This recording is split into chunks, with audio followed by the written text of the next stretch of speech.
But ஒரு சராசரியா ஒரு பொண்ணுக்கு வந்து எல்லாருக்குமே 16க்குள்ள அந்த நடிக்கணுன்ற அந்த ஆர்வம் வருமா? இல்ல அந்த ஆர்வம் இருந்தாலும் அந்த ஃபீல்டுக்குள்ள போறதுக்கான அந்த சிச்சுவேஷன் வந்து அந்த 16 வயசுல வருமா? சில பேருக்கு 23 வயசுல வரும், சில பேருக்கு 25 வயசுல வரும். ஸோ அவங்களாம் என்ன பண்ண முடியும் அப்போ? அதான் ஃபினான்ஷியலா பேக்டப்பா இருந்தா ஓன் ப்ரொடக்ஷன்லயே மூவி வச்சு லான்ச் பண்ணிக்கலாம். ஓகே. ஃபினான்ஷியல் பேக்டப் இல்லைன்னா நீங்க ஒரு சப்போர்ட்டிங் ரோலா போலாம். இது நான் டிஸ்கரேஜிங்கா சொல்லல. இதான் ரியாலிட்டி. ரியாலிட்டி. ஏன்னா இப்போ ஆடியன்ஸ்க்கு பிடிக்க மாட்டேங்குது. எல்லாருமே வந்து சின்ன பொண்ணு தான் ஃபேண்டசைஸ் பண்றாங்க.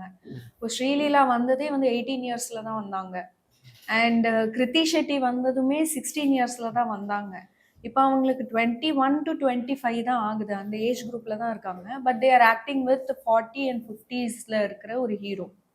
Because people fantasize that kind of women in their movies.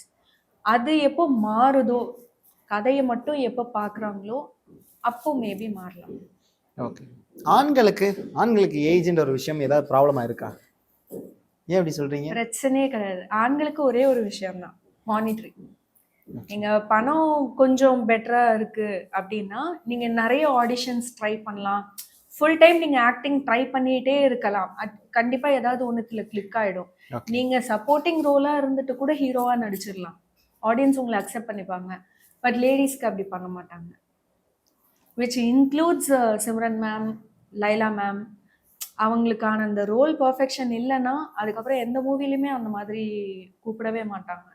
சும்மா கெஸ்ட் ரோல் அந்த மாதிரி கூப்பிடுவாங்க. Which includes their legacy.